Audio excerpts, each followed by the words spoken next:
అస్సలు మిస్ అవ్వకండి.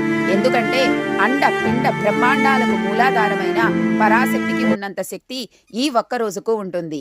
ఈ రోజు మీరు ఏమి కోరుకున్నా, అది ఎటువంటి ధర్మబద్ధమైన కోరిక అయినా లక్ష్మీ సరస్వతీ దేవిని భక్తి శ్రద్ధలతో అడిగితే అది 100కి 100 పాళ్ళు ఖచ్చితంగా నెరవేరుతుంది. ఈ రోజు ఎందుకు అంత విశిష్టత అంటే, ఈ రోజు మహాశక్తి ఆవిర్భవించిన రోజు. ఈ శుభదినాన్ని వసంత పంచమి లేదా శ్రీ పంచమి అని కూడా అంటారు. సాధారణంగా వసంత పంచమి అంటే కేవలం సరస్వతీదేవి పండుగ.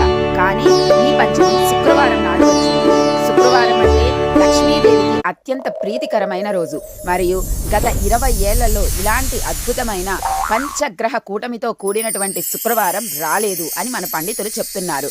శ్రీ పంచమి, శ్రీ అంటే లక్ష్మి, లక్ష్మీదేవికి ఇష్టమైన శుక్రవారం రోజున ఈ పంచమి రావడం వల్ల దీన్ని లక్ష్మీ సరస్వతి యోగం అని కూడా అంటారు. అటువంటి ఈ